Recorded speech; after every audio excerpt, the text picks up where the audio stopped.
So you guys know that I'm reading The Emotional Lives of Black Women, and I'm only on chapter 2, but I have so many thoughts. And I think if I were someone to have a book club, like we would literally go over chapter by chapter and just share our thoughts. Because I feel like if, I did join a book club, right? And as I'm in my book club, I'm like taking notes on each chapter to kind of share my thoughts, but also to retain the information as well. So it's kind of fun, I think, in part, if you are someone who loves learning and reading and all the things. It's like being a little bit of a note taker because you can miss things and, things go over your head. And once you finish the book, you're like, wow, this is really good. But like you might forget some of the main things that really jumped out at you. And so you guys know I'm on socials. I took a break from Instagram today because I've just been on there all day because I'm not really doing anything at work at this time. However, in reading my book, they're talking about the stressors of Black women. And they start talking about Black women in corporate spaces, right? And professional settings, just how, one, if we fund our own businesses, we are typically kept out of receiving crucial resources, right? So we don't really get that capital investment that is needed to really sustain a business. The second thing is just being in places of employment, right? And dealing with microaggressions, also having to do more work, being the most educated, however, earning less than white women who are not educated. You guys know these conversations, right? We've talked about these conversations, at least not here, but many women share these sentiments when they're doing this type of content and they're educating people about the experiences of Black women. And then also just kind of talk about the extra service work that we do on the side, right? Whether it's volunteering, whether it's showing up for, our church communities, nonprofit sectors, giving back to the community, being ahead of like any type of DEI programs, and then mentoring, right? So I spoke about my journey and, wanting to mentor young girls, having a nonprofit, and just how intensive it was, right? And, here she's talking a little bit about how very little reward we get for our involvement, right? It was very difficult. And, being someone who is an implementer, right? Being on the front lines of community service work in any capacity, but specifically the nonprofit sector, how there is very little reward for that.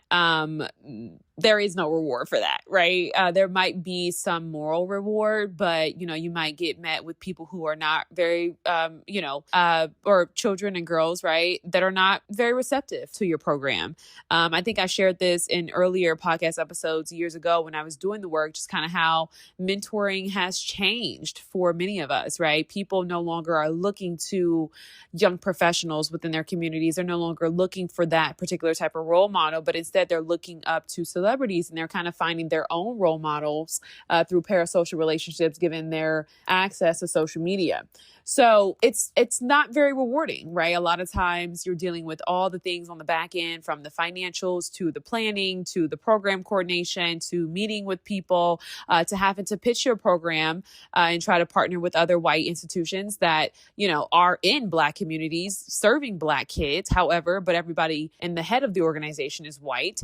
These programs oftentimes receive a lot more funding. And if they, you say that they're not maybe receiving more funding, they're definitely structuring it in a way that it works for them and it's more sustainable. So surely they're receiving more funding.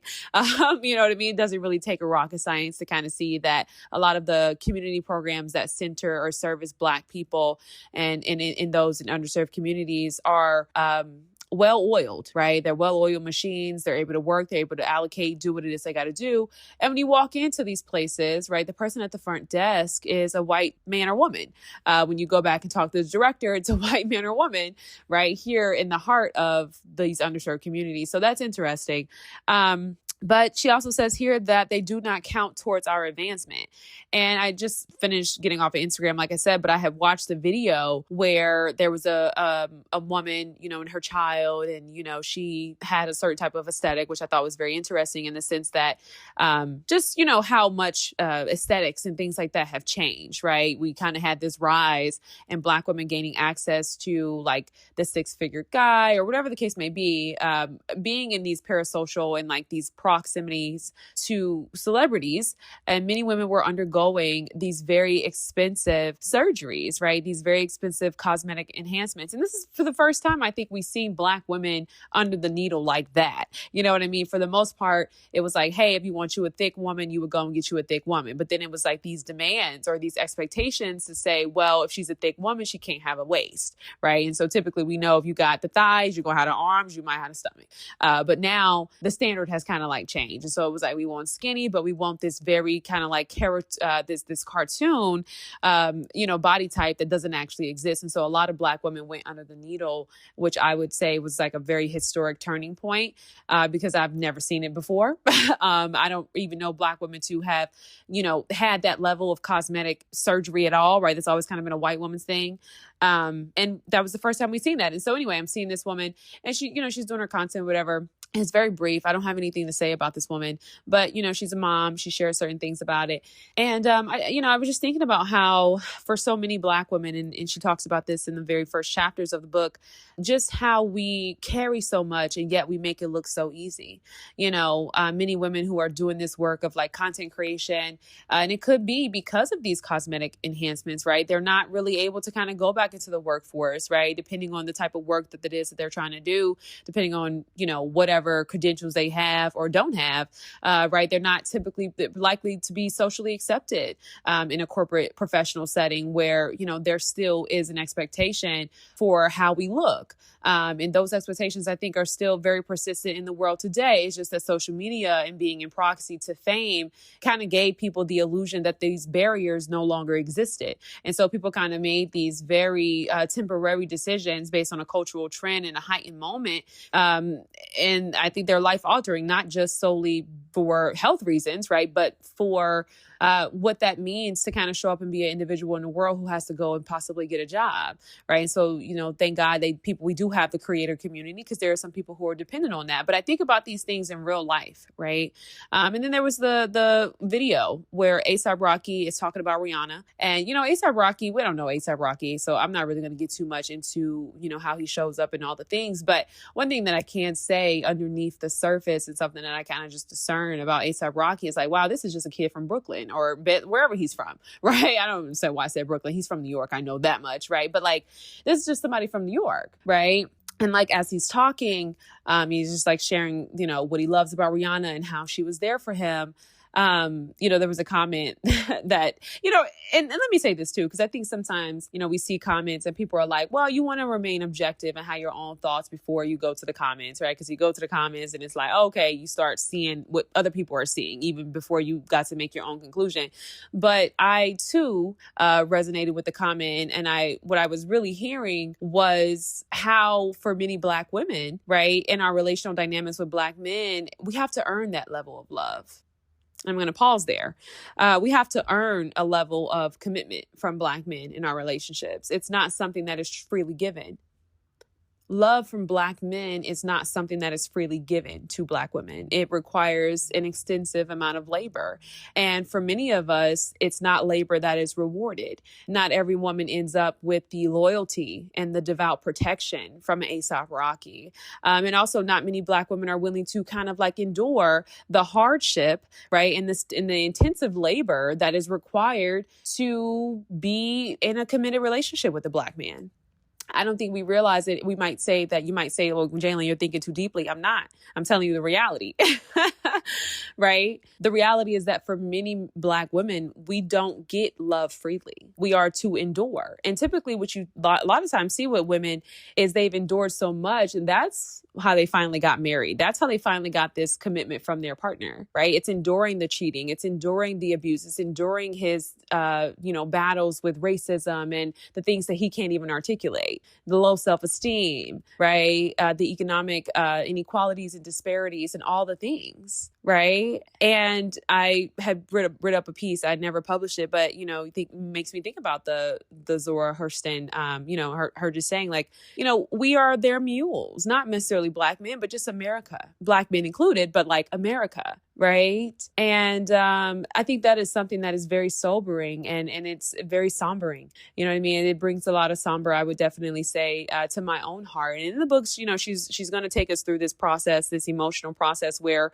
we kind of take off the facade, we take off the mask as Black women, and we start to talk about how tired we are. We start to address our vulnerabilities. And she talks about the importance of finding a balance between vulnerability and strength. And so when I think about what everything A$AP Rocky is saying about Rihanna, in those moments, all I could think about was how selfless it was for her to be there for A$AP Rocky in all these moments that he needed, right? And with so many men here is this very fanciful idea of this very mystic and just endless nurturing, this endless well of love that Black women just are in dire need to give them, right? Because for every moment that she was there for you, she wasn't there for herself, right? You might be battling depression, but if you show up for your partner, right? And don't get me wrong, is that selfless? Is that noble? Is that commendable, right? That level of loyalty? Absolutely, right? But then you start kind of taking back some of these layers of these tropes that are put on Black women, of these tropes that we have to embody, of the labor that we have to endure in order to get love. And you start kind of unraveling what are some of the realities, right? Obviously, right? Very, very evidently, right? Rihanna is the breadwinner of her family. You know what I mean? They're not married. It might not be best for them to get married, right? For myriad reasons. It's not my business. It's not about tearing down A$AP Rocky, but it is to kind of say, when you kind of look at the weight that I could only imagine that Rihanna is carrying, right? Having to take care of her family. She's a mother of 3. You have this partner who likely has these set of expectations for you. And I'm not saying that it's not reciprocal, but I'm also saying that in many ways, for systemic reasons, for cultural reasons, right, these relationships don't always give back to Black women in the same way. And honestly, we can have a conversation about what does it look like, what we desire, right? And let me try to word this in a way that makes sense. Like, what would be an ideal, right, in terms of like receiving love from a Black man, right? Like, what would actually satisfy Black women instead of it just kind of being a monetary value, when we know that because of systemic racism, right, and discrimination, it's not typically monetary, right? So what does it actually look like, right? Is this something that is really sufficient? Like, let's really sit down and have conversations instead of like, talking about gender wars. Let's talk about it in a way that's a little bit more constructive, but let's also be honest, right? Let's also be honest about why we're choosing to opt out, right? Because like I said, here in this book, this goes full circle. We get very little reward for our involvement. You know how many women have been used?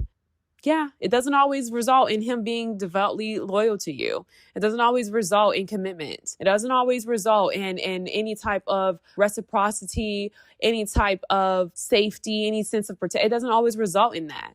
And sometimes you can end up getting the man, right? And that's all you'll ever really be. It's there for him. And you kind of just suck it up and you swallow it because that's Black women and that's what we do. That's what we do. We carry our families on our backs. That's just what we do.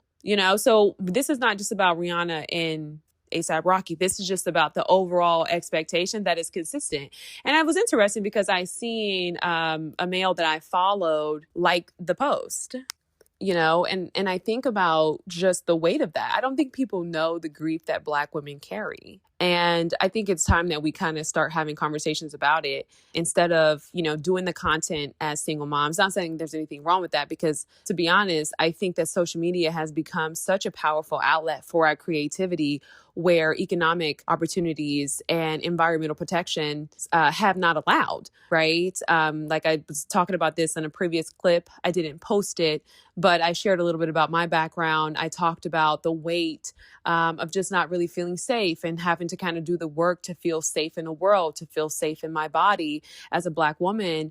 How, me growing up in a very racist state, in a very segregated state, right up north, and just how, for the longest of times, I didn't really get out and do much. I spoke about the grief that I feel like I carried, that I think many Black women carry, from growing up and not feeling protected and not being protected and not feeling safe within the world. You know what I mean? So when we hear these conversations where Black women are praised for their strength and praised for the labor and praised for the things that they've had to endure in order to get the man and acquire the relationship, it's not commendable for me.